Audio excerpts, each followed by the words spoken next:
நம்மளாம் எடுத்துக்கொள்வோம். லூக்கா எழுதின சுவிசேஷம் 1ஆம் அதிகாரத்துல 37வது வசனத்தை நாம் வாசிக்கலாம்.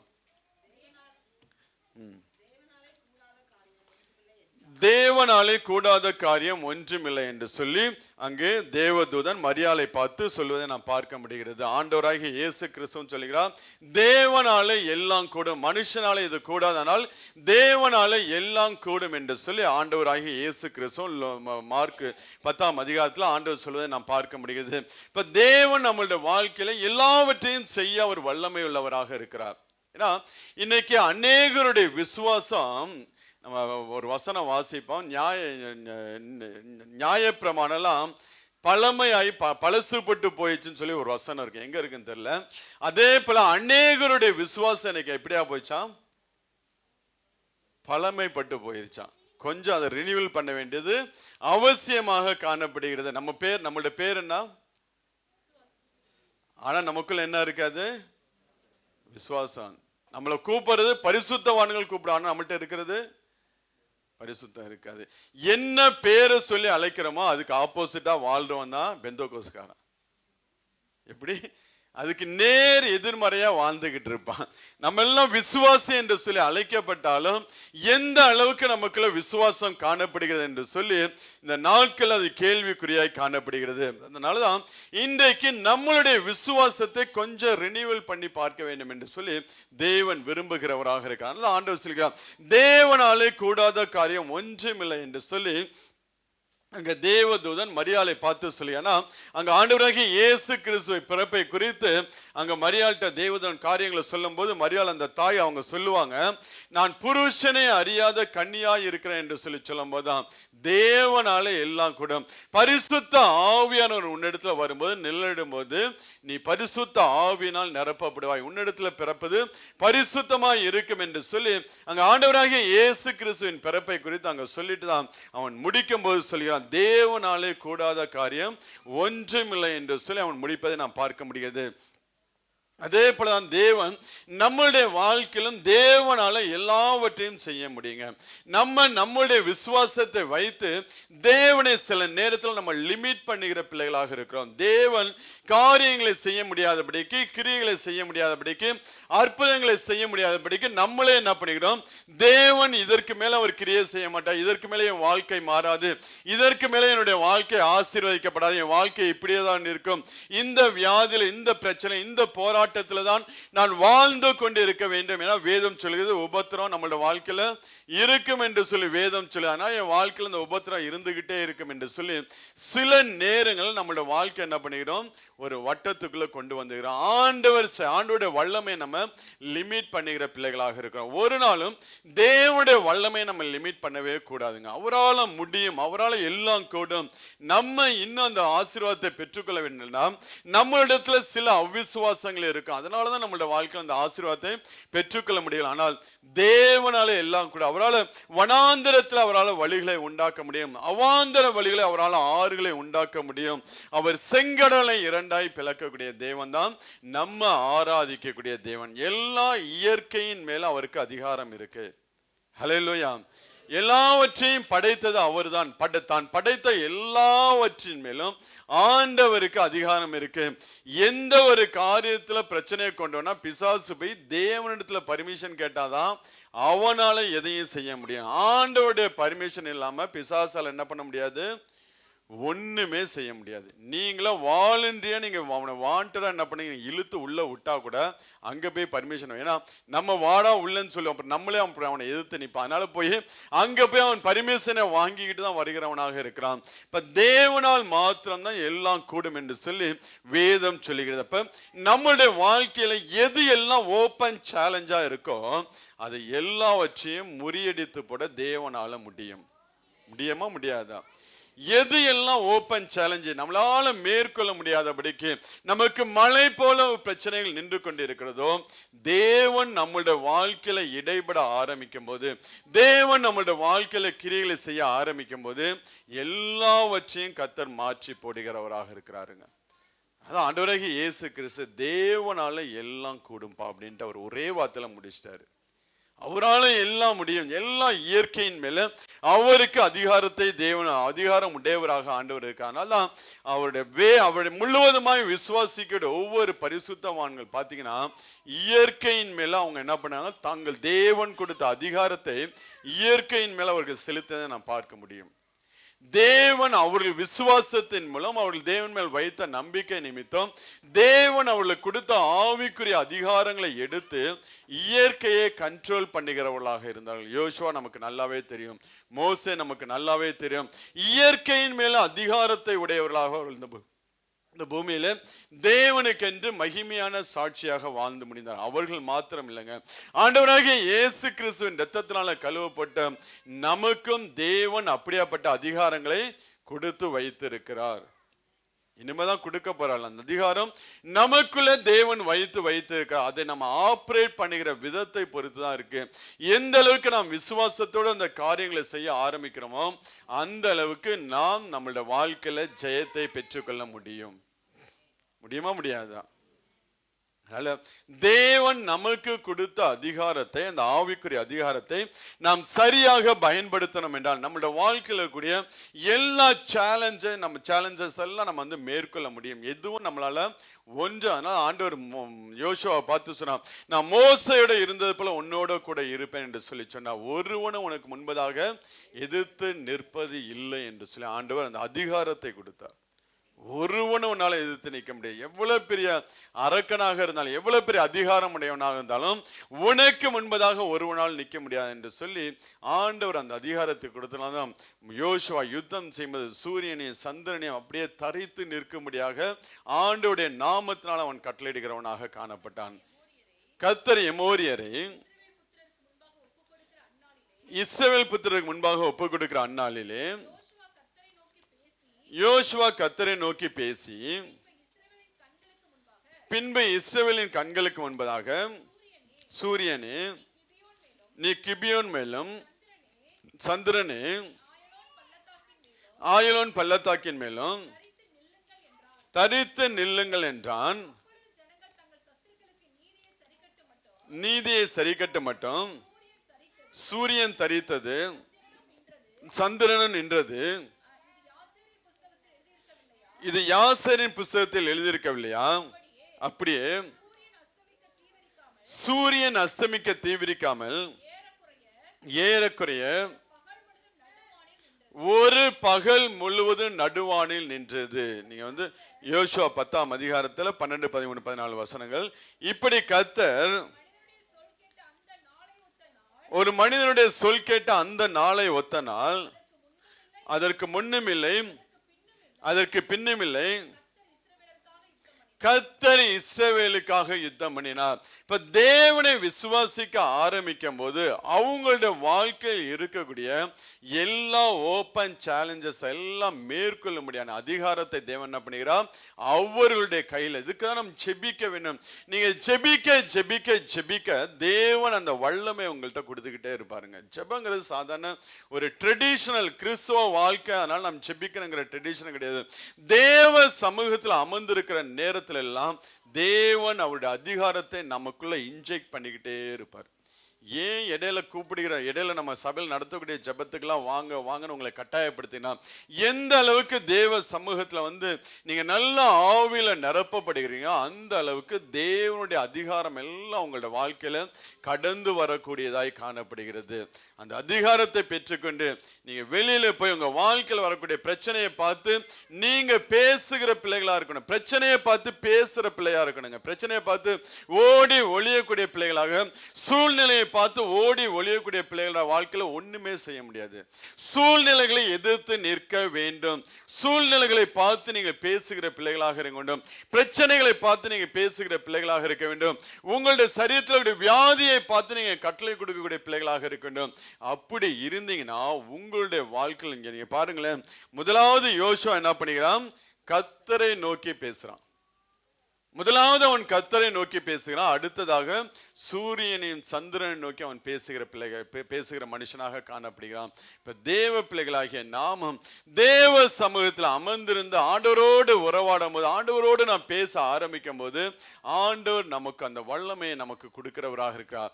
அதுக்கப்புறம் நீங்க உங்க பிரச்சனையோடு பேச ஆரம்பிக்கும் போது நீங்க அந்த பிரச்சனை எப்படி மாற வேண்டும் என்று சொல்லுகிறீர்களோ அந்த வார்த்தையின்படி அந்த பிரச்சனை உங்களோட வாழ்க்கையை விட்டு மாறி போகக்கூடியதாய் காணப்படுகிறது. இப்ப நம்ம அந்த பலத்தை பெற்றுக்கொள்கிற பிள்ளைகளாக இருக்க வேண்டும். நம்மளுடைய விசுவாசத்தை இன்னும் நாம் அதிகரிக்கக்கூடிய பிள்ளைகளாக இருக்க வேண்டும். ஏன்னா தேவனால எல்லாம் கூடும், அவரால் எல்லாம் கூடும் என்றால் அவருடைய சந்ததியாகிய நம்மால எல்லாம் கூடும்.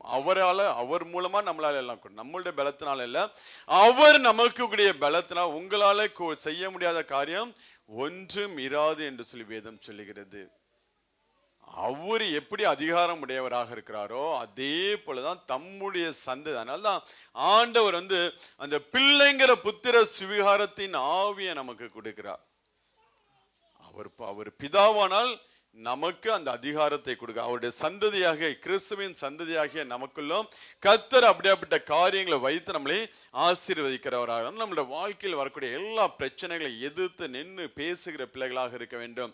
அதை எதிர்த்து போராடுகிற பிள்ளைகளாக நாம் இருக்க வேண்டும். நீங்க வாசிங்கன்னா மத்தேயு 8ஆம் அதிகாரத்துல 26வது வசனத்தை வாசிங்க.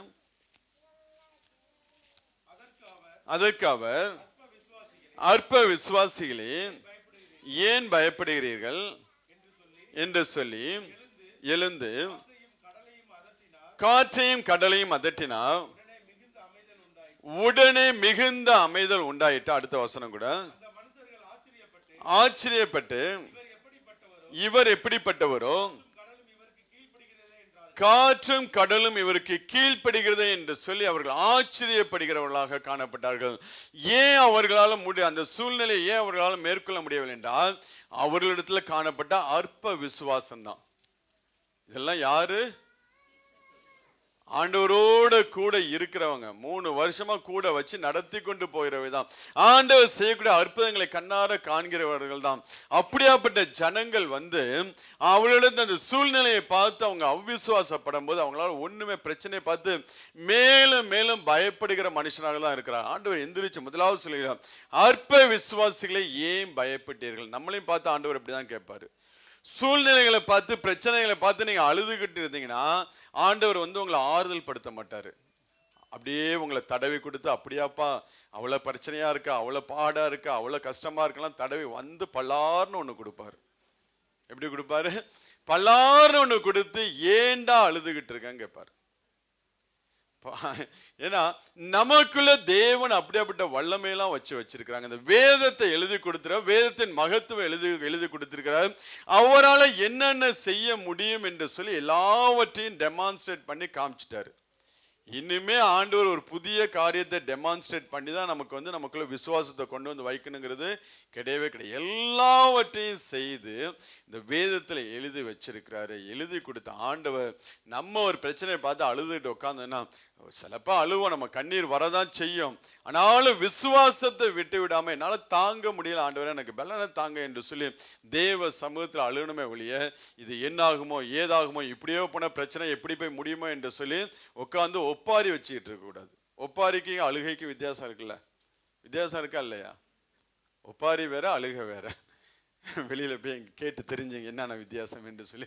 அப்ப உட்கார்ந்து தேவ சமூகத்துல ஒப்பாரி வைக்க கூடாது. ஒப்பாரி எங்க வரும்னா அவ்விசுவாசம் வர இடத்துல ஒப்பாரி வரும். ஆனா தன்னுடைய சூழ்நிலை என்னால முடியல என்று சொல்லி நம்ம நிற்கும் போது, நம்ம பலவீனத்தை குறித்து எண்ணும் போது நம்மளுடைய கண்கள்ல கண்ணீர் வரும். அது ஜெபமாய் தேவ சமூகத்துக்கு கடந்து போகும். ஆனால் பிரச்சனையை பார்த்து இதோட முடிந்து விடும் என்று சொல்லி அவ்விசுவாசமாய் இருக்கும் போதுதான் நமக்குள்ள ஒப்பாரி வர ஆரம்பிக்கும். அப்படியேப்பட்ட அழுகிற பிள்ளைகளாக இல்லாதபடிக்கு தேவன் எனக்காக யாவையும் செய்து முடிப்பார், கர்த்தர் எனக்காக யுத்தம் பண்ணுவார் என்று சொல்லி விசுவாசத்தோடு நாம் நின்றோம் என்றால் கர்த்தர் நமக்காக யாவையும் செய்து முடிப்பாருங்க. இங்க நீங்க பாத்தீங்கன்னா 23வது வசனத்தை வாசிங்களேன். அவர் படவில் ஏறின போது அவருடைய சீஷர்கள் அவருக்கு பின் சென்று, முதலாவது ஆண்டவராகிய இயேசு கிறிஸ்து அந்த படகுல ஏறுறாரு. அவருதான் அந்த படகுல வந்து ஏறுறாரு. அவரு போகக்கூடிய படகு ஒரு நாள் என்ன ஆகாது, சேதம் அடையவே அடையாது.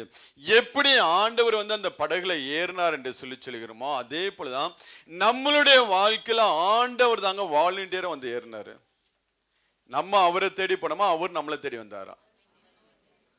அவரு தான் நம்மளை தேடி வந்தாரு. நம்ம பாவத்திலையும் நம்ம சாபத்திலையும் வாழும்போது, தேவனை அறியாத ஜனமாய் இருக்கும்போது, வாழ்க்கையில எல்லாவற்றையும் இழந்து, நிம்மதி இழந்து, சமாதானத்தை இழந்து, எல்லா ஆசீர்வாதத்தை இழந்து, ஒன்றும் இல்லாதவர்களாய் இருந்தபோது, இப்படியே இவன் போனா இவன் வாழ்க்கை அழிந்து விடும் என்று சொல்லி நம்மளை மீண்டும் கட்டும்படியாக தேவன் தான் நம்மளை தேடி வந்தார். நம்ம அவரை தேடி போவதற்கு எல்லா மனுஷருடைய வாழ்க்கையிலும் தேவன் தான் முதலாவது அவர்களை தேடி செல்கிறவராக இருக்கிறார். அவர் வந்து அவருடைய வார்த்தை, அவருடைய சுவிசேஷம் நமக்கு சொல்லப்படுகிற போதுதான் நமக்குள் விசுவாசம் வந்து நாம் அவரை தேடி போக ஆரம்பிக்கிறோம். இப்ப நம்மை தேடி வந்தார்னா வழியிலேயே அழிந்து போகும்படியாக தேவன் ஒரு நாளும் கைவிட மாட்டார். ஒரு நாள் என்ன பண்ண மாட்டாரு, வழியிலே நாம் அழிந்து போகும்படியாக, நம்முடைய வாழ்க்கை முடிந்து போகும்படியாக, தேவன் நமக்கு குறித்து வைத்திருக்கிற இலக்கை அடையாதபடிக்கு வழியிலே நாம் அழிந்து போகும்படியாக நம்மளை தேடி வரவே இல்லைங்க. இன்னைக்கு உங்க வாழ்க்கையில புயல் காத்து அடிச்சிட்டு இருக்கலாம், பிரச்சனை இருக்கலாம், போராட்டங்கள் இருக்கலாம். அடுத்த நாள் எப்படி போகும் என்று சொல்லி உங்களுக்கு தெரியாது. அவ்வளவு பிரச்சனையோடு நீங்க வாழ்ந்து கொண்டிருக்கலாம். எப்படி இந்த படகு வந்து அக்கறைக்கு போய் சேருமான்னு தெரியாது. அந்த அளவுக்கு தண்ணீர்னால் மூழ்கத்தக்கதாக அந்த படகுல அலைகள் மோதி கொண்டிருந்துச்சு. ஆனாலும் ஆண்டவர் வாலண்டியரா வந்து அந்த படகுல ஏறி அமர்ந்து அவர் நல்லா நித்திரை பண்ணி நல்லா தூங்கிக்கிட்டு இருக்கிறாரு. அவர் இருக்கிற படகுல ஒரு நாளும் சேதம் வரவே வராது. ஆண்டவராகிய இயேசு கிறிஸ்து உங்க வாழ்க்கைங்கிற படகுக்குள்ள வந்து இருக்கிறாரு. அதுல சந்தேகமே கிடையாது. வந்த தேவன் வழியில வரக்கூடிய எந்த பிரச்சனைகளும், பாடுகளும், உபத்திரவங்களும் என்ன பண்ணாது, உங்களை அழித்து போடும்படியாக ஒரு நாளும் ஆண்டவர் அனுமதிக்கவே மாட்டாருங்க. உங்களை தெரிந்து கொண்டவருடைய நோக்கம் உங்களை மேன்மையாக வைக்கும்படியாக தேவன் தெரிந்து கொண்டார். யாரையுமே என்ன பண்ணக்கூடாது, என்ன ஒரு குறைவாக வைத்து. அதனால வேதம் சொல்லுது, நீ வாளாகாமல் தலையாகவா, நீ கீழாகாமல் மேலாகவாய்தான் என்று சொல்லி வேதம் சொல்லுகிறது. ஆண்டவர்கிட்ட எப்போதுமே இந்த மிடில் கிளாஸ் லைஃபே இருக்காது. எந்த லைஃப் இருக்காது? Middle class life. ஒன்னு இருந்தா டாப்ல இருக்கும், இல்லைன்னா பாட்டம்ல இருக்கும். ரெண்டு இடத்துல வைப்பாரு. நம்மள மாரி ஆத்துல ஒரு கால சேத்துல ஒரு காலை வைக்க மாட்டாரு. தூக்குனார்னா மேல கொண்டு போய் வைப்பாரு, போட்டார்னா கீழே கொண்டு போய் போடுவார். போட்டு திருப்பி நம்மளை தூக்கும்படியாக அவர் கீழே அப்படியே விடுவார். நம்ம கொஞ்சம் நம்ம அந்த தேவ பலத்துல எழும்ப வேண்டும் என்று சொல்லி ஏற்கனவே சொன்ன காரியம் தான்.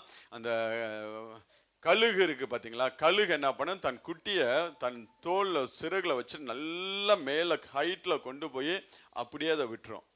அப்படியே விடும்போது அது அப்படியே தத்தி தத்தி தத்தி கீழே வந்து விழுறதுக்கு முன்னாடி தரையில வந்து திருப்பி தூக்கிட்டு போயிடும். ஏன்னா அதுக்கு கத்து கொடுக்கும், எப்படி பறக்க வேண்டும் என்று சொல்லி கத்து கொடுக்கும். கீழே விழாதபடிக்கு கீழே விழுகிற நேரத்துல வந்து தூக்கிட்டு போகும். அதே போல ஆண்டவர் நம்மளே என்ன பண்ணுவார், நல்லா தூக்கி கொண்டு போயிட்டு கொஞ்சம் அப்படியே கீழே போடுவார். இன்னும் நம்ம விசுவாசத்துல வளர முடியாக, இன்னும் பெரிய காரியங்களை செய்ய முடியாக, இன்னும் ஆண்டவர் நமக்கு வைத்திருக்கிற அவருடைய பரிபூர்ணமான ஆசீர்வாதத்தை பெற்றுக்கொள்ள முடியாக, சில நேரங்களில் நம்மளோட வாழ்க்கையில தேவன் நம்மளை இரட்டிப்பான ஆசீர்வாதத்துக்கு எதுவாக நம்மளை நடத்தும்படியாக சில நேரங்கள் என்ன பண்ணுவாரு, நல்லா போயிட்டு இருக்கும் போது அப்படியே கீழே போடுவார். நல்லாதான் போயிட்டு இருக்கும், வண்டி நல்லாதான் போயிட்டு இருக்கும், எங்க வண்டி பஞ்சர் ஆகுன்னு தெரியாது. திடீர்னு பார்த்தா எல்லாமே என்ன கலண்டு போய் கிடக்கும். ஒண்ணுமே ஒரு பிடிமானமும் இருக்காது, ஒரு ஹோப்பும் இருக்காது. எல்லாவற்றையும் இழந்தவர்களாக நாம் நின்று கொண்டிருப்போம். ஆனா அப்படியே தேவன் விட மாட்டார். அந்த தாய் கழுகு வந்து எப்படி அந்த அந்த குட்டி கீழே தரையில அடிபடுவதற்கு முன்பா வந்து தூக்கிட்டு போதும், அதே போலதான் தேவன் என்ன பண்ணுவார், நம்ம விழுந்து விழுந்து நம்ம கீழே போறதுக்கு முன்பதாக தேவன் வந்து நம்மளை மீண்டும் தூக்க ஆரம்பிப்பாருங்க. மீண்டும் தேவன் நம்மளை தூக்கி நிறுத்த வேண்டும் என்றால் இந்த விசுவாசத்தை நாம் ஒரு நாளும் விட்டு விடக்கூடாது. அதான் ஆண்டவர் இன்னைக்கு வந்து நம்ம இடத்துல வந்து இந்த விசுவாச அறிக்கையை நாம் பண்ணுகிற பிள்ளைகளா ஒவ்வொரு நேரமும் விசுவாச அறிக்கையை நாம் பண்ணிக்கொண்டே இருக்கணும். ஒன்றும் எல்லாம் எதிர்மறையா இருக்கட்டும், எல்லாம் நெகட்டிவா இருக்கட்டும், நீங்க விசுவாசத்தோட அறிக்கை பண்ண அந்த வார்த்தை, அந்த விசுவாசம் உங்களோட வாழ்க்கையில பலத்த காரியத்தை செய்யும். அதான் ஆண்டவர் சொன்னாரு, விசுவாசங்கிற டாபிக்கை கொடுத்தாரு. இதை போய் நான் ஓட்டினா பாஸ்டர் இன்னைக்கு பிரசங்கம் வல்ல போல இருக்கு, அதான் விசுவாசத்தை கையில் எடுத்துட்டாருன்னு சொல்லுவாங்க. ஆண்டவரே இல்லப்பா, எல்லா விசுவாசமும் பழமப்பட்டு போய் கிடக்கு, பழசாகி போய் கிடக்கு. கொஞ்சம் என்ன பண்ண வேண்டும்? ரினியூவல் பண்ணிவிட வேண்டும், இல்லைன்னா அப்படியே அமுங்கி போயிடும் என்று சொல்லி இன்றைக்கு புதுப்பிக்கும்படியாக தேவன் நம்மளுடைய வாழ்க்கையில யோபுவை நமக்கு முன்பதாக கொண்டு வந்து நிறுத்துகிறார். யோபுடைய வாழ்க்கையை நமக்கு முன்பதாக கொண்டு வந்து நிறுத்துகிறார். நீங்க எடுத்தீங்கன்னா வாசிங்க, யோபு 1ஆம் அதிகாரத்துல 1 முதல் 3 வரை உள்ள வசனத்தை வாசிங்க.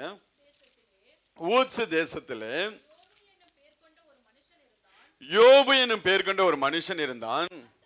அந்த மனுஷன் உத்தமனும் சன்மார்க்கனும் தேவனுக்கு பயந்து பொல்லாப்புக்கு விலகுறவனுமாய் இருந்தான். அவனுக்கு 7 குமாரரும் 3 குமாரத்திகளும் பிறந்தார்கள். 7000 ஆடுகளும் 3000 ஒட்டகங்களும் 500 ஏறு மாடுகளும் 500 கழுதைகளும் ஆகிய மிருக ஜீவன்கள் இருந்ததுமன்றி திரளான பணிவிடைக்காரர்களும் இருந்தார்கள். அதனால் அந்த மனுஷன் கிழக்கத்திய புத்திரர் எல்லாரிலும் ஒரு டைரக்ஷனே ஆண்டவர் சொல்லுகிறார். கிழக்கத்திய புத்திரர்கள்னா இந்த கிழக்கு பக்கமாய் இருக்கக்கூடிய எல்லா மனிதர்களை பார்க்கலாம் அவன் பெரியவனாய் இருந்தான். அவ்வளவு பெரிய டாப்ல இருக்கக்கூடிய மனுஷன் இந்த 1ஆம் அதிகாரத்தை நம்ம முடிக்கும் போதே அவன் எல்லாவற்றையும் இழந்தவனாக, பிள்ளைகள் மரித்து போகிறார்கள், ஒட்டகங்கள் மிருக ஜீவன்கள் எல்லாம் ஒரு பெருங்காற்று வந்து அடிச்சு அக்கினி வானத்திலிருந்து விழுந்து எல்லாம் அழிந்து போயிருது. பெருங்காற்று வந்து வீட்டில் அடிச்சு எல்லா வீடும் இடிந்து போகிறது. நல்ல உயரத்துல இருக்கக்கூடிய மனுஷன் வாழ்க்கையில ஒன்றும் இல்லாமல் போகிறது. அந்த கழுகு போலதான் அந்த குட்டியை நல்லா மேல கொண்டு போய் அப்படியே கீழே போடுவது போலதான் நல்லா கிழக்கத்திய புத்திரர்கள் இருந்து ஒரு டைரக்ஷன் கிழக்கு. அந்த நம்ம வந்து 4 டைரக்ஷன் சொல்றோம். 4 டைரக்ஷன்ல கிழக்கு டைரக்ஷன்ல இருக்கக்கூடிய எல்லாரை காட்டிலும் அவன் பெரியவனாய் இருந்தான். ஒரு தேசத்துல மாத்திரம் கிடையாதுங்க, ஒரு பகுதியிலே அவன் பெரியவனாய் இருந்தான். அவ்வளவு ஆசீர்வாதம் உள்ள ஒரு மனுஷனாய் இருந்தவன் எல்லாவற்றையும் இழந்து ஒன்றும் இல்லாதவனாக வெறுமையானவனாக அவன் நிர்வாணியாய் நின்று கொண்டிருக்கிறான். 21ஆம் வசனத்தை வாசிங்க. நிர்வாணியாய் என் தாயின் கற்பத்திலே வந்தேன், நிர்வாணியாய் அவ்விடத்துக்கு திரும்ப என்று சொல்லி ஒன்றும் இல்லாதவனாக கையில ஓடை மாத்திரம் வைத்து கொண்டு ரோட்ல உட்கார்ந்து இருக்கிறவனாய் காணப்பட்டான்.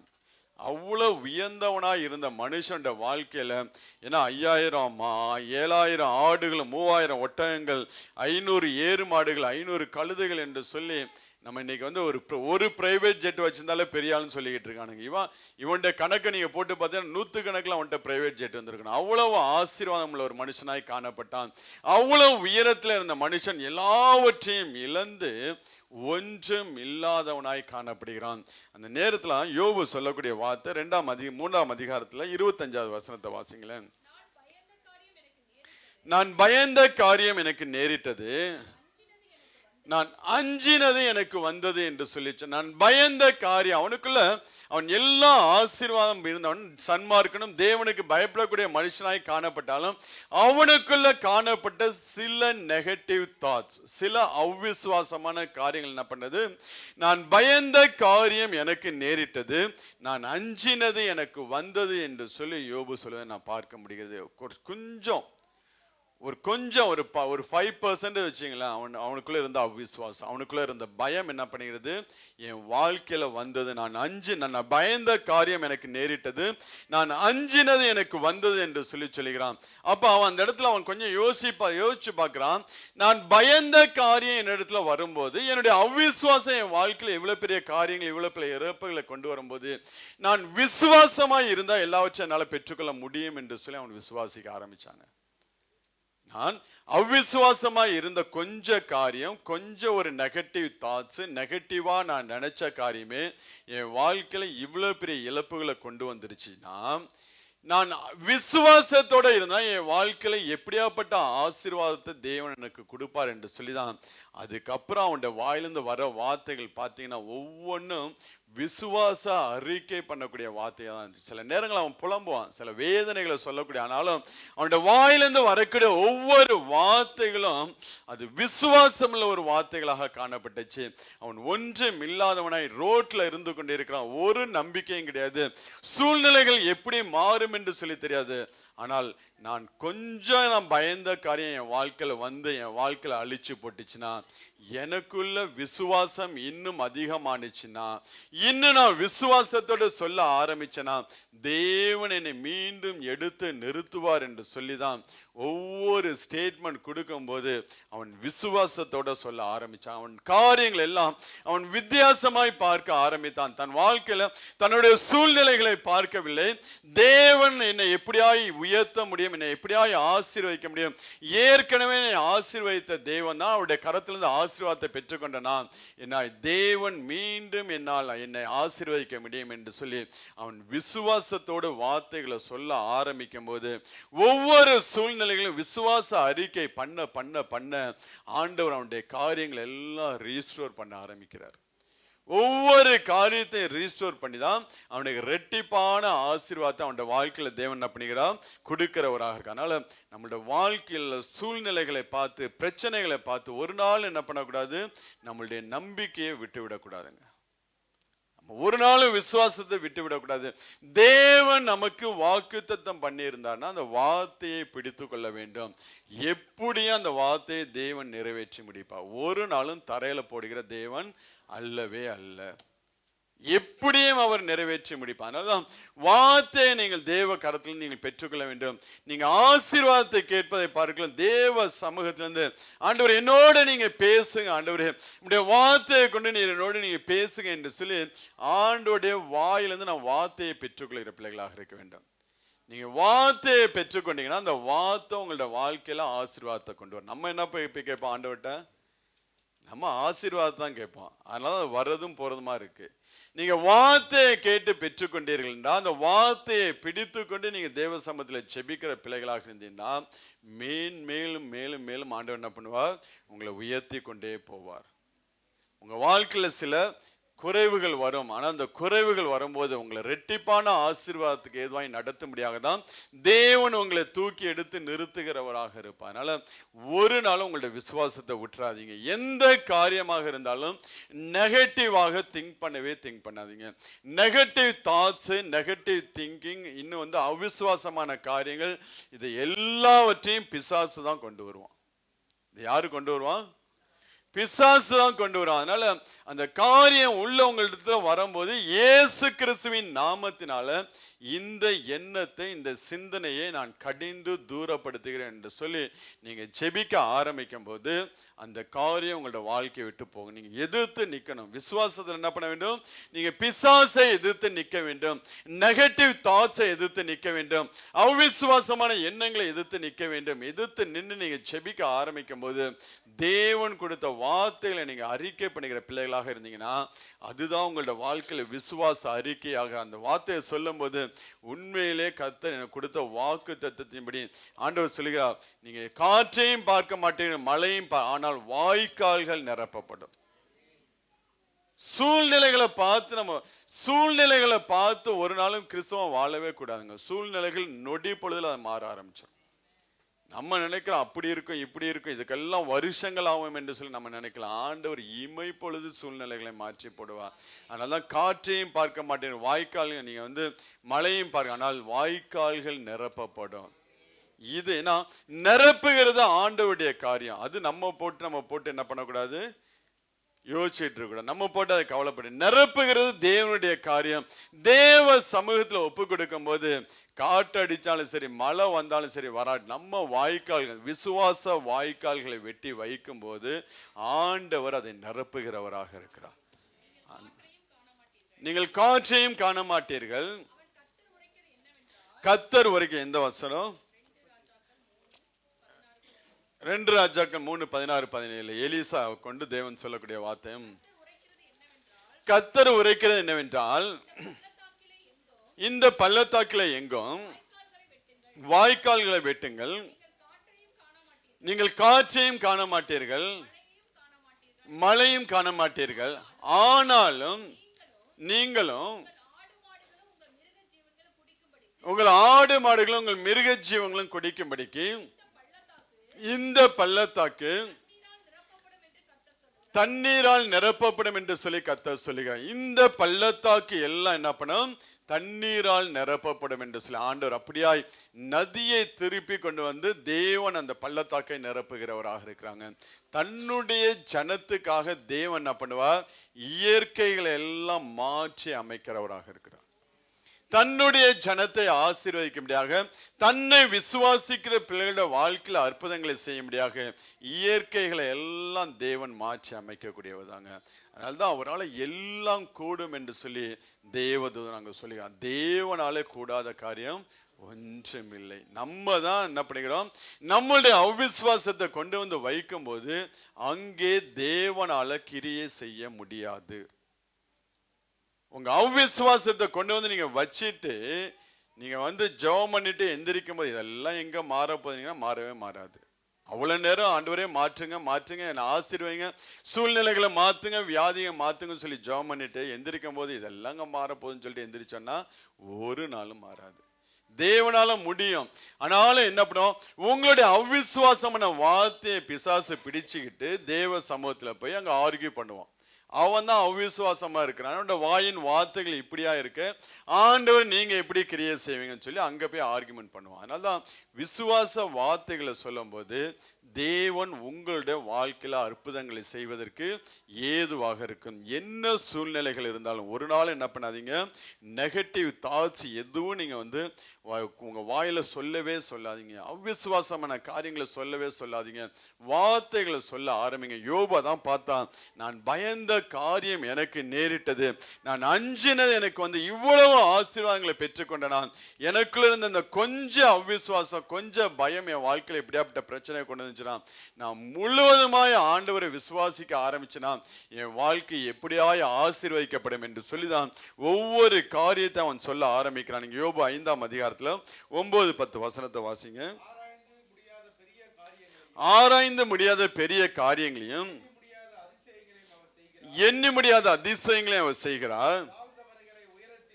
தாழ்ந்தவர்களை உயரத்தில் வைத்து துக்கிக்கிறவர்களை ரட்சித்து உயர்த்துகிறார். வாயின் வார்த்தைகள்லாம் மாற ஆரம்பிக்குதுங்க. 9ஆம் அதிகாரத்துல 10வது வசனத்துல இதே காரியத்தை சொல்லுவான். ஆராய்ந்து முடியாத பெரிய காரியங்களையும் எண்ணி முடியாத அதிசயங்களையும் அவர் செய்கிறார். அவர் என்ன சொல்லிட்டு சொல்றான்? தாழ்ந்தவர்களை உயரத்துல வைத்து துக்கிக்கிறவர்களை ரட்சித்து உயர்த்துகிறார் என்று சொல்லி சொல்கிறார். நான் பயந்த காரியம் எனக்கு வந்துச்சு, ஆனாலும் நான் நம்பக்கூடிய தேவன் என்ன பண்ணுகிறார்?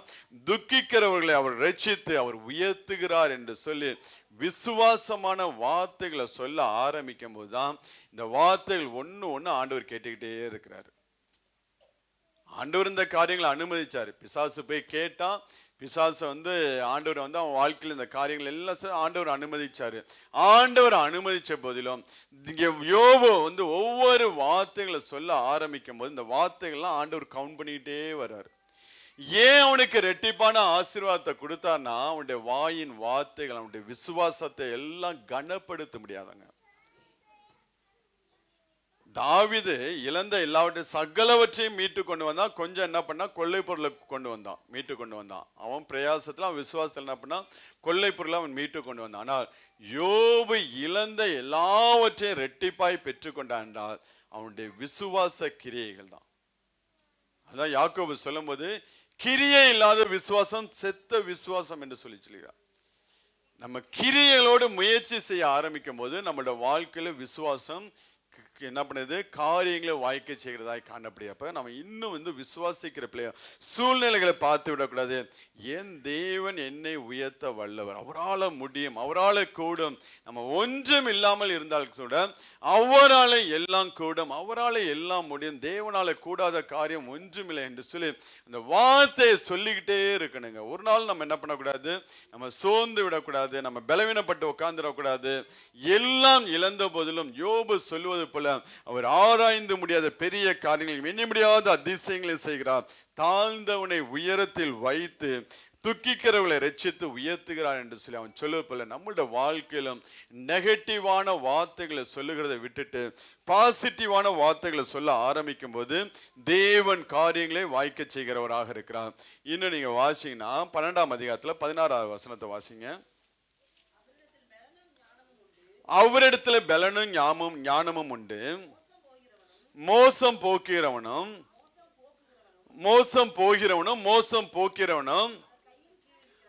அவர் கையின் கீழ் இருக்கிறார். பிசாசை குறித்து சொல்லுகிறார். எல்லாம் ஆண்டவருடைய கண்ட்ரோல்ல தான்ப்பா இருக்கு, எதுவுமே அவருடைய கண்ட்ரோல் மீறல. ஆனா அங்க சொல்லுகிறான் அவரிடத்துல பலனும் ஞானமும் உண்டு. அவரிடத்துல இருக்குன்னா அது எனக்கு உரியது, ஏன்னா அவருடைய பிள்ளை. அவரிடத்துல இருக்குன்னா அது ஆட்டோமேட்டிக்கா புத்திர சுவிகாரத்தின் ஆவி எனக்கு கொடுத்திருக்கிற தேவன் அந்த புத்திர சுவிகாரத்தின் ஆவி எனக்கு ரெட்டிப்பான ஆசீர்வாதத்தை கொண்டு வரும். அதுதான் அவன் ரெட்டிப்பான ஆசீர்வாதத்தை பெற்றுக்கொண்டா. ஏன்னா புத்திர சுவிகாரத்தின் ஆவியை தேவன் வைத்திருக்கும் போது அந்த புத்திர சுவிகாரத்தின் ஆவி அவன் வாழ்க்கையில ரெட்டிப்பான ஆசை. தேவனிடத்துல பலனும் ஞானமும் உண்டுனா என்னிடத்துல அந்த பலன் கடந்து வரும். இன்னைக்கு நான் பலவீனமா இருக்கலாம், இன்னைக்கு நான் வியாதிப்பட்டு இருக்கலாம், இன்னைக்கு நான் ரோட்ல உட்கார்ந்து இருக்கலாம், இன்னைக்கு என்னை பார்த்து மதித்தவர்கள் வணங்கினவர்களை என்னை பார்த்து தலையை துலுக்கி கொண்டு என்னை அவமானப்படுத்தலாம். ஆனால் அவரிடத்துல ஞானமும் உண்டு, பலனும் உண்டு. அது என்னிடத்துல கடந்து வரும்போது என்னை மீண்டும் உயர்த்துவார் என்று சொல்லி, அதனால அவன் ஆண்டவரிடத்துல பலனும் ஞானமும் உண்டு என்று சொல்லிச்சப்ப ஆண்டவரிடத்துல ஆண்டவருடைய குணாதிசயங்களை பார்த்து நாம் பேசுகிற பிள்ளைகளாக இருக்க வேண்டும். ஆண்டவருடைய குணாதிசயங்களை பார்த்து நாம் பேசுகிற பிள்ளைகளாக இருந்தோம் என்றால் அந்த குணாதிசயங்கள் நம்மளுடைய வாழ்க்கையில வெளிப்பட ஆரம்பிக்குங்க. அதான் யோபு இங்க சொல்லிடுறான், அவரிடத்துல பலனும் ஞானமும் இருக்குப்பா, அந்த பலனும் ஞானமும் என்னிடத்துல கடந்து வரும். ஏன் ரெட்டிப்பான நன்மையை பெற்றானா? இதெல்லாம் தாங்க ஆசீர்வாதம். விசுவாச அறிக்கை செய்ய செய்ய செய்ய ஆண்டவர் அவன் சகலத்தையும் திருப்பி கொள்ளதான் நினைச்சிருப்பாரு. ஆனா இவன் செஞ்ச காரியங்கள், விசுவாச அறிக்கைகள் ஆண்டோடைய எண்ணத்தையே மாற்ற ஆரம்பிச்சிச்சு, ஆண்டோடைய சிந்தனையை மாற்ற ஆரம்பிச்சிச்சு. அந்த அளவுக்கு தேவனை சார்ந்து வாழ ஆரம்பிச்சான். இன்னும் நீங்க வாசிங்கன்னா யோபு 14ஆம் அதிகாரத்துல 7 முதல் 9 வரை உள்ள வசனத்தை வாசிங்க. ஒரு மரத்தை குறித்தாவது நம்பிக்கை உண்டு, அது வெட்டி போடப்பட்டாலும் திரும்ப தலைக்கும், அதன் இளங்கிளைகள் துளிர்க்கும், அதன் வேர் தரையிலே பழையதாகி அதன் அடிக்கட்டை மண்ணிலே செத்தாலும் தண்ணீரின் வாசனையினால் அது துளிர்த்து இளம் மரம் போல கிளை வரும். அதோடைய வேறு பட்டு போனா கூட அந்த தண்ணீரின் வாசனை, அந்த பரிசுத்த ஆவியான வாசனை வரும்போது, ஆண்டவருடைய வாசனை ஒரு மனுஷன் வாழ்க்கையில வரும்போது அது மீண்டும் இளம் மரம் போல என்ன பண்ணும், கிளை விடும், அது மீண்டும் துளிர்க்கும் என்று சொல்லி அவன் அறிக்கை. அப்படியே அவனுடைய வாழ்க்கையை நீங்க இந்த வசனத்துல கொண்டாந்து ஃபிட் பண்ணலாங்க. இந்த வசனத்துல யோபுடைய வாழ்க்கையை கொண்டாந்து நீங்க என்ன பண்ணலாம், ஒரு மரத்தை குறித்தா நம்ம அது வெட்டி போடப்பட்டாலும் திரும்ப தலைக்கும், அது இளங்கிளைகள் துளிர்க்கும், அதன் வேர் தரையில பழையதாகி அதன் அடிக்கட்டை மண்ணிலே செத்தாலும். இதுதான் யோபுடைய வாழ்க்கை. எல்லாம் இழந்து போய் அதோட வேரும் அற்று போய் இருக்கக்கூடிய சூழ்நிலையில தண்ணீரின் வாசனை பட ஆரம்பிக்கும் போது அது மீண்டும் துளிர்க்கும், இளம் மரம் போல கிளைவிடும் என்று சொல்லி அந்த விசுவாசத்தை மீண்டும் மீண்டும் அவன் ரினியூவல் பண்ணிக்கிட்டே இருக்கிறான், அந்த அறிக்கை பண்ணிக்கிட்டே இருக்கிறான். இன்றைக்கு நம்மளுடைய வாழ்க்கையில் இந்த விசுவாசத்தை என்ன பண்ண வேண்டும், ரினியூவ் பண்ணக்கூடிய பிள்ளைகளாக இருக்க வேண்டும், அறிக்கை பண்ணுகிற பிள்ளைகளாக இருக்க வேண்டும். இதெல்லாம் நடக்குமா, இதோட முடிஞ்சிருச்சுங்கிற வார்த்தையே நம்ம இடத்துல வரவே கூடாதுங்க. என் தேவனால எல்லாம் கூடும், அவரால் கூடாத காரியம் ஒன்றும் இல்லை. இதை நீங்க சொல்லிக்கிட்டே இருக்கணும். இதை நீங்க பிசாசு காது கேட்க கேட்க நீங்க சொல்லிக்கிட்டே இருக்கணும். உங்களை யாரெல்லாம் நிந்திக்கிறாங்களோ அவங்களுக்கு முன்னாடி என் இயேசுவால என்னை உயர்த்த முடியும். அவன் பைத்தியக்காரன் சொல்ல, அவன் சொன்னா சொல்லிட்டு போட்டான். நீங்க அவனுக்கு முன்பதாக என் இயேசுவால என்னை உயர்த்த முடியும்.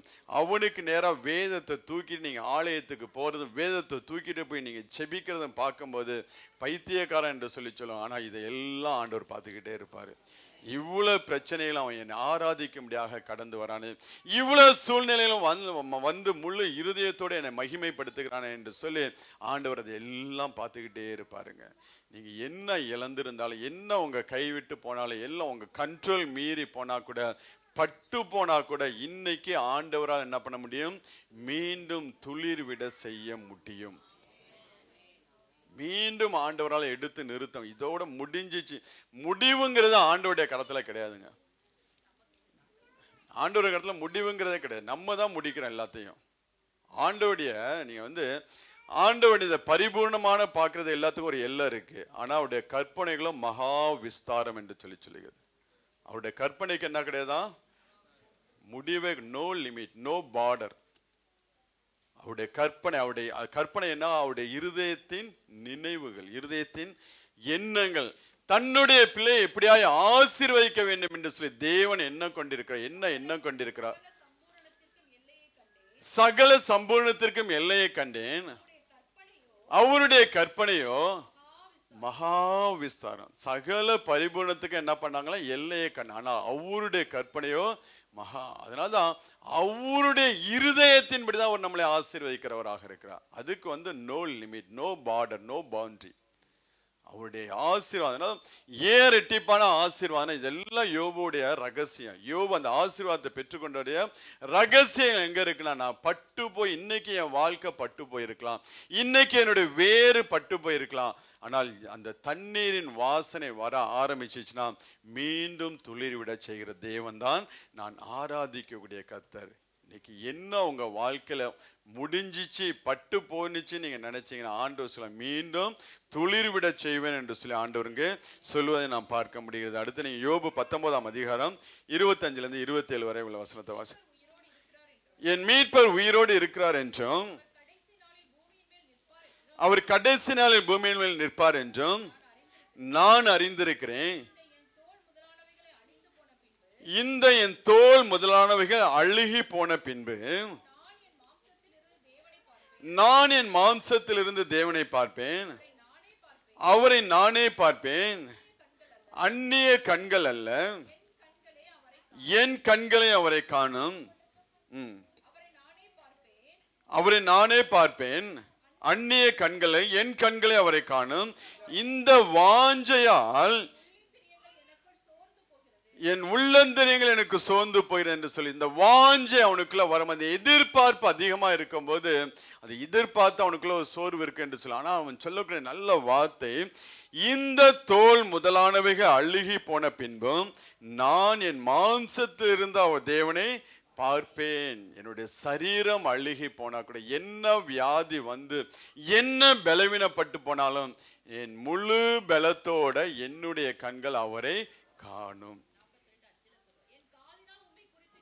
என் காலினால் உம்மை குறித்து கேள்விப்பட்டேன், இப்பொழுதோ என் கண் உண்மை காண்கிறது. அதனால இங்க சொல்லுகிறான், என் தோல் முதலானவைகள் அழுகி போனால், வியாதி நிமித்தம் நம்முடைய சரீரத்தோட வியாதி நம்மளை ஒடுக்கி கொண்டு போய் நம்மளை ஒன்றும் செய்ய முடியாதபடிக்கு அது முடக்கி போட்டால் கூட நீங்க சொல்லணும், இந்த சரீரத்தோடு நான் என் தேவனை மகிமைப்படுத்துவேன், தேவனை ஆராதிப்பேன், தேவனை துதிப்பேன், இன்னும் நான் தேவனை நான் சார்ந்து கொள்வேன், என்னுடைய கண்கள் அவரை காணும். அதனால ஒரு நாள் என்ன பண்ணாங்க, சோர்ந்தே போகாது, வியாதி வரட்டும், பலவீனம் வரட்டும், அழுகி போகட்டுமே, என் தோல் அழுகி போனால் கூட எனக்கு பிரச்சனை இல்லை, இந்த சரீரத்துல முழு பலத்தோட என்னுடைய கண்கள் உம்மை காணும் என்று சொல்லி யோபு சொல்கிறார். அதே போலதான் நம்மளுடைய வியாதி பலவீனங்கள் எது இருந்தா கூட இன்றைக்கு நீங்க அறிக்கை பண்ண, நான் என் முழு பலத்தோட நான் என் தேவனை துதிப்பேன். எனக்குள்ள என்ன பலவீனம், அந்த நாட்கள் வரும், தேவன் என்னை மீண்டும் எடுத்து நிறுத்துவார், மீண்டும் என்னை தேவன் கட்டு வைப்பார்.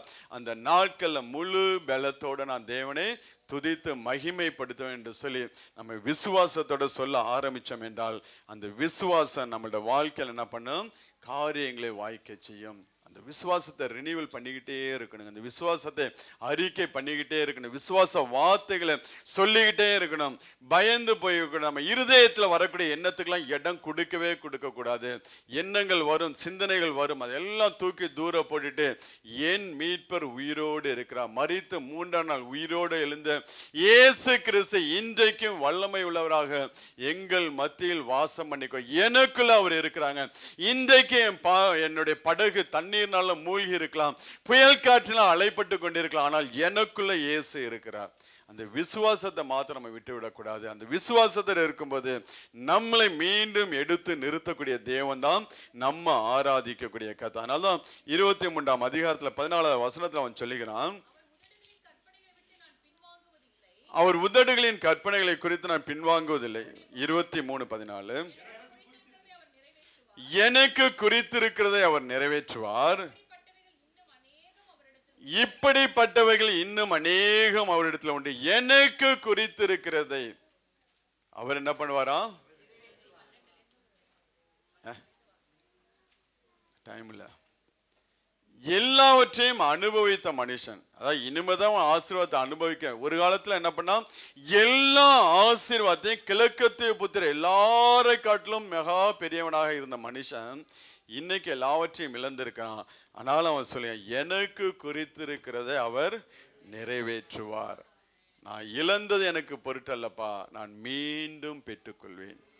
அதுதான் நம்ம அறிக்கை. நம்ம இழந்தது பெருசல்ல, நான் மீண்டும் பெற்றுக்கொண்டு உயர உயர உயர உயர நான் எழும்புவேன் என்று சொல்லி சொன்னீங்கன்னா, அந்த விசுவாசம் உங்களோட வாழ்க்கையை தூக்கி நிறுத்துங்க. விழுந்து போன தாவீதின் கூடாரத்தை எப்படி ஆண்டவர் எடுத்து மறுபடியும் எடுப்பித்து கட்டினாரோ, அதே போல விழுந்து போயிருக்கிற உங்க வாழ்க்கையை தூக்கி எடுத்து நிறுத்தும். ஆனா நீங்க சொல்ல வேண்டியது, எனக்கு குறித்திருக்கிறது, எனக்கு வாக்குத்தத்தம் பண்ணினது அவர் எப்படியும் நிறைவேற்றுவார். நாங்க முன்னாட்கள்லாம் நம்ம தோகா மெயின் சர்ச்சில் இருக்கும்போது அந்த நியூ இயர் சர்வீஸ்க்கு வந்து சபைக்கு ஒரு வாக்குத்தத்தம் இருக்கும், இண்டிவிஜுவலா ஒவ்வொருத்தருக்கும் ஒரு வாக்குத்தத்தம் ஒரு கவர்ல எழுதி வச்சிருப்பாங்க. உண்மையிலே 3 நாள் ஃபாஸ்டிங் இருப்பான் அந்த வாக்குனால. 3 நாள் ஃபாஸ்டிங் இருந்து அந்த வாக்கு தத்தத்தை எடுக்கும் போது ஒரு எதிர்பார்ப்பு இருக்கும். அவ்வளோ ஒரு எதிர்பார்ப்போட அந்த வார்த்தை எடுத்து அதை பிரிக்கும் போது உண்மையிலே அந்த வார்த்தை நம்ம வாழ்க்கையோடு பேசக்கூடிய வார்த்தையா இருக்கும். ஒரு எதிர்பார்ப்பு. அந்த 12 மணி அந்த 6 போய் அந்த வார்த்தை எடுக்கும்போது அது சொல்ல முடியாது, அவ்வளோ ஒரு எதிர்பார்ப்போட அந்த வார்த்தை. எனக்கு தெரிஞ்ச அந்த கோகுல் பாஸ்டர் அவர் என்ன, நான் அவர் தான் நின்றுகிட்டு இருக்கேன் லைன்ல, எனக்கு முன்னாடி நின்றுகிட்டு இருக்காரு, டக்குன்னு எனக்கு பின்னாடி வந்துட்டாரு. டக்குன்னு எனக்கு பின்னாடி வந்து நான் போய் அந்த வார்த்தை எடுத்துட்டேன். அதுக்கப்புறம் அவர் அந்த வார்த்தை எடுத்தாரு. எதுக்கு சொல்ல, அந்த எதிர்பார்ப்பு, ஆண்டவரோட எப்படி பேசுவார், எப்படி அப்படியே வார்த்தையை கொடுப்பார் என்று சொல்லி ஒரு எதிர்பார்ப்போட வந்து அந்த வார்த்தை எடுக்கும் போது அந்த ஆண்டு முழு அந்த வார்த்தை நடத்தக்கூடியதாய், இன்றைய வரைக்கும் அந்த வார்த்தைகள் நடத்தக்கூடியதாய் காணப்படுகிறது. அந்த வார்த்தை அந்த அளவு நாம் பிடித்துக்கலாம். அதனால இங்க எனக்கு குறித்திருக்கிறது அவர் நிறைவேற்றுவார்.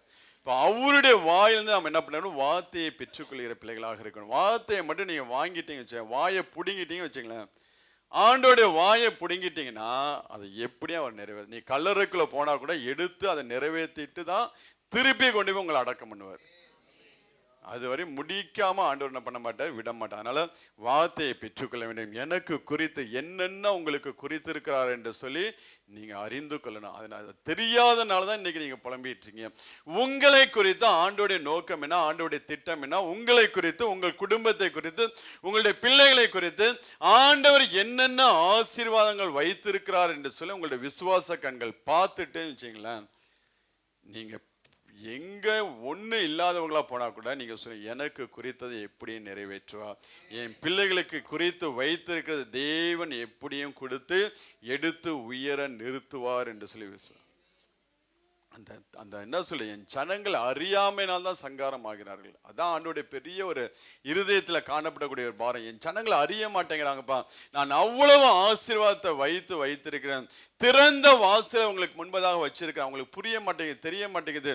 இதோ இந்த உலகத்துல உள்ள சின்ன சின்ன ஆசீர்வாதத்துக்காக நான் வைத்திருக்கிற பரிபூர்ண ஆசீர்வாதத்தை அவங்களுக்கு பெற்றுக்கொள்ள. அதுக்காக எதுக்கு இந்த பரிசுத்த வாழ்க்கை வாழணும், ஏன் விசுவாச வாழ்க்கை வாழணும், ஏன் ஆவியில நிரம்பி வாழணும், அப்பதான் உங்கள் கண்கள் காண ஆரம்பிக்கும் உங்களுக்கு தேவன் வைத்திருக்கிற ஆசீர்வாதத்தை. அதை பார்த்துட்டீங்கன்னா வழியில வரக்கூடியதெல்லாம் ஒன்றும் உங்களுக்கு பொருட்டா இருக்கு. வழியில பல பிரச்சனைகள் வரும். உங்களோட கோல், நீங்க போய் சேரக்கூடிய இடம், நீங்க போய் நீங்க பெற்றுக்கொள்ளக்கூடிய ஆசீர்வாதத்தை பார்த்துட்டீங்கன்னா வழியில வரக்கூடிய பிரச்சனை, பாடு, உபத்திரம் எதுவுமே உங்களுக்கு என்ன பண்ணாது, வேதனையா. அதான் யோபு பார்த்துட்டான். அது வந்து தன் வாழ்க்கையில பார்த்த அந்த ஆசை இதை காட்டிலும் மேன்மையானதை எனக்கு வைத்திருக்கிறார். யோபு பார்த்தது அதுதான். யோபு தன் வாழ்க்கையில நம்ம 3 வசனத்துல வாசித்த ஆசீர்வாதம் இருக்கு பார்த்தீங்களா, அதை அவன் கண் பார்க்கல. இதை காட்டிலும் மேன்மையான ஆசீர்வாதத்தை எனக்கு தேவன் வைத்து வச்சிருக்கிறார். அதான் அவன் சொல்ல, எனக்கு குறித்தது அவர் நிறைவேற்றுவார். இதுவரை நான் அனுபவிச்ச ஆசீர்வாதம் ஒண்ணுமே கிடையாது. அதெல்லாம் ஒண்ணுமே, இதை காட்டுல ரெட்டிப்பான ஆசீர்வாதம் எனக்கு அதை என் கண் பார்த்துருச்சு. இனி அதை நோக்கி நான் பிரயாணப்படுவேன் என்று சொல்லி அதை நோக்கி போகும்போதுதான் எனக்கு குறித்தது அவர் நிறைவேற்றுவார். ஆனா அவன் சொல்ல, இப்படிப்பட்டவைகள் இன்னும் அநேகம் அவரிடத்துல உண்டு. வாயின் வார்த்தை ரொம்ப முக்கியங்க. வாயின் வார்த்தை ரொம்ப முக்கியம். அழகா சொல்லலாம் அவன் ஸ்டேட்மெண்ட். ஆண்டவரை வம்புக்கு இருக்கிற மாதிரி தான் பேசிக்கிட்டு இருக்கான். ஆண்டவர் என்ன பண்றான்? வம்புக்கு இருக்கிறான். இன்னும் நிறைய உங்கள்கிட்ட ஆசீர்வாதம் இருக்கு ஆண்டவரே அப்படிங்கிறான். ஆண்டவர் பார்க்கிறா, அப்ப இவன் போற போக்க பார்த்தா 2 மடங்குலாம் பத்தாது போல இருக்குன்னு தான் நினைக்கிறார் ஆண்டவர். அந்த அளவுக்கு அவன் நல்ல விசுவாசத்தை அறிக்கை பண்ணினான். அவன் அப்படி இன்னும் அநேக காரியங்கள் இருக்கு. நான் முடிக்கிறேன். நீங்க அவன் யோபு 42ஆம் அதிகாரத்துல 2வது வசனத்தை வாசிங்க. தேவரீர் சகலத்தையும் செய்ய வல்லவர், நீ செய்ய நினைத்தது தடைபடாது என்பதை அறிந்திருக்கிறேன். எல்லாவற்றையும் பார்த்துட்டான். தேவன் அவனுக்கென்று குறித்து வைத்திருக்கிற ஆசீர்வாதங்கள் எல்லாம் பார்த்துட்டு, நான் இன்னைக்கு பட்ட மரமா இருந்தா கூட தண்ணீரின் வாசனை படும்போது மீண்டும் என் வாழ்க்கை துளிர்க்க ஆரம்பிக்கும். நீங்க செய்ய நினைத்த காரியம் வாழ்க்கையில தடைபடாது என்பதை அறிந்திருக்கிறேன் என்று சொல்லும் போதுதான் ஆண்டவரால ஒண்ணுமே பண்ண முடியல. அதுக்கு மேல ஆண்டவர் அவனை என்ன பண்ண முடியல, பிசாசை அடிச்சு விரட்டிட்டான். இதுக்கு மேல யோபுடைய டாபிக் என்கிட்ட பேசவே கூடாது என்று சொல்லி அடிச்சு விரட்டி விட்டுட்டு தான் ஆண்டவர் ரெட்டிப்பான நன்மைகளை திருப்பி கொடுக்க ஆரம்பிக்கிறாருங்க. வாசிங்க 12வது வசனம் 42-12. கர்த்தர் யோபுவின் முன்னிலைமையை பார்க்கலாம், அவன் பின்னிலைமையை ஆசீர்வதித்தார். 14,000 ஆடுகளும் 6,000 ஒட்டகங்களும் 1,000 ஏர்களும் 1,000 கழுதைகளும் அவனுக்கு உண்டாயின. 7 குமாரரும் 3 குமாரத்திகளும் அவனுக்கு பிறந்தார்கள். மூத்த மகளுக்கு எமிமால் என்றும் 2ஆம் மகளுக்கு கெத்சியால் என்னும் 3ஆம் மகளுக்கு கேரனாப் என்றும் தேசத்தில் யோபுவின் குமாரத்திகள் சௌந்தரியமான பெண்கள் காணப்படவில்லை. அவர்கள் தகப்பன் அவர்கள் சகோதரர் நடுவிலே அவளுக்கு சுதந்திரம் கொடுத்தான் என்று சொல்லி நான் பார்க்க முடிகிறது. மனைவியை தவிர எல்லாவற்றையும் ரெட்டிப்பாய் ஆசீர்வதிச்சான். ஆனா ஆண்டவர் ஆசீர்வதிக்க பிரமாணத்தின்படிதான் ஆசீர்வதிப்பாரு. என்ன எப்படி ஆசீர்வதிப்பாரு? பிரமாணத்தின்படிதான் ஆசீர்வதிப்பார். நீ பிரமாணத்துக்கு வெளியே போய் நீ கேட்டீங்கன்னா என்ன பண்ணுவாரு? அடிச்சு துவைச்சு காய போட்டுருவாரு. பிரமாணத்தை விட்டு ஒரு நாள் என்ன பண்ணக்கூடாது? வெளியே போகக்கூடாது. தேவன் நமக்கு கொடுத்த வாழ்க்கை துணையை விட்டு ஒரு நாளும் வெளியே போய் நம்மளுடைய கண்கள் முதற்கொண்டு வெளியே போகாதபடிக்கு நம்மளுடைய கண்களுக்கு கழிக்கம் போட வேண்டும். அதனால அவன் சொல்லுவான் பார்த்தீங்களா, அந்நிய என் கண்களோடு என்ன பண்ண உடன்படிக்கை பண்ணின நான் ஒரு கன்னிகையின் மேல நினைவாய் இருப்பது எப்படி. அதனால்தான் உன்னோட நிறுத்திக்கிட்டார். அவனும் பிரமாணத்தின்படி வாழ்ந்தான். ஆண்டவர் ஆசீர்வதிக்கும் போது பிரமாணத்தின்படி ஆண்டவர் ஆசீர்வதிப்பதை நான் பார்க்க போதும். டைம் ஆயிடுச்சு. அப்பா நம்ம ஆண்டவர் நம்மளோட வாழ்க்கையில ஆசீர்வதிக்கும் போது அவருடைய வாயின் வார்த்தையை நீங்க பெற்றுக்கொண்டீங்கன்னா அந்த வார்த்தையின்படியே தேவன் உங்களை எடுத்து நிறுத்துகிறவரா. இன்னைக்கு உங்களோட விசுவாசம் எல்லாம் கொஞ்சம் பழசுப்பட்டு போயிருக்கலாங்க. இன்னைக்கு எல்லாத்தையும் தட்டி எழுப்புங்க. என்னென்ன காரியங்கள் ஆண்டவர் உங்க வாழ்க்கையில கொடுத்த தரிசனங்கள், உங்க வாழ்க்கையில் கொடுத்த சொப்பனங்கள், உங்கள் வாழ்க்கையில் கொடுத்த வாக்கு தத்தங்கள் எல்லாவற்றையும் ரினியூவல் பண்ணுங்க. இன்னைக்கு எல்லாவற்றையும் ஆண்டவர் இதெல்லாம் எனக்கு நீங்க சொல்லியிருக்கீங்க, இதெல்லாம் எனக்கு வாக்கு தத்தம் எனக்கு நீங்க பண்ணுங்க. எனக்கு நீங்க நான் இவ்வளவு நாள் அவ்விசுவாசமா இருந்த அந்த அவ்விசுவாசம் என் வாழ்க்கையில இவ்வளவு இழப்புகளை கொண்டு வந்துச்சு. இன்னைக்கு முழு இருதயத்தோட நீங்க கொடுத்த தரிசனங்கள், சொப்பனங்கள், வாக்கு தத்தங்களை எல்லாம் நான் விசுவாசிக்க ஆண்டவரே எனக்கு குறித்ததை நீங்க நிறைவேற்றுங்க. ஆண்டவர்கிட்ட போய் நீங்க சொல்லுங்க, ஆண்டவர் உங்களுக்கு குறித்த எல்லாவற்றையும் நிறைவேற்றி முடிப்பார். அவர் செய்ய நினைத்த காரியம் ஒரு நாளும் தடைபடாதுங்க. உங்களுக்கென்று தேவன் என்னென்னலாம் குறித்து வைத்திருக்கிறாரோ ஏற்ற காலத்தில் நீங்க பெற்றுக்கொள்வீங்க. இன்னும் விசுவாசத்தோட இருங்க. அவ்விசுவாசமான வார்த்தையெல்லாம் தூக்கி தூர போடுங்க. கர்த்தரை இன்னும் உறுதியா நீங்க பற்றிக்கொள்ளுங்க. கர்த்தர் உங்களை ஆசீர்வதிப்பார்.